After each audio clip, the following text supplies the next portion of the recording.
Λάζαρε, θέλω να μάθω να φτιάχνω μπάρμπεκιου μουστάρδας. Πάμε να σου δείξω. Μουστάρδα, θα βάλω 125 ml. Όλα στην κατσαρόλα θα τα βάλω. Θα βάλω 80 ml ξύδι, μπαλσάμικο λευκό. Θα πάρω και τη μουσταρδόλα μου που έχει μείνει εδώ. Α, θέλει δάχτυλο, Θέλει λίγο, ναι. Στη συνέχεια θα βάλω 80 ml μέλι, πευκόμελο.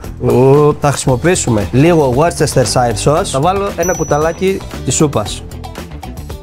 Τι θα μου δώσει έξτρα λάτι, έξτρα υφή, γενικά θα μου δώσει ένταση στη σάλτσα μου. Στη συνέχεια θα βάλω κέτσαπ, θα βάλω ένα κουτάλι της σούπας, θα βάλω μία πρέζα λάτι, θα βάλω ελάχιστο πιπέρι καγέν, 1/4 του γλυκού για την αψάδα και θα βάλω κουτάλι της σούπας, μαύρη ζάχαρη. Και για να την κάνουμε και πιο έτσι παιχνιδιάρα, θα βάλω και ελάχιστο καπνό σε υγρή μορφή. Μια σταγόνα. Χαμηλή φωτιά. Το αφήνω να πάρει βράση και να δέσω τα υλικά και είμαστε έτοιμοι. Εδώ έχει πάρει τη βράση που το βλέπεις εδώ. Το αφήνουμε σε χαμηλή φωτιά και το ανακατεύουμε να μην πιάσει μπιρμπιλάκια, να μην κάνει μπαλάκια. Η σάλτσα μας είναι έτοιμη. 2-3 λεπτάκια ίσα ίσα θέλεις.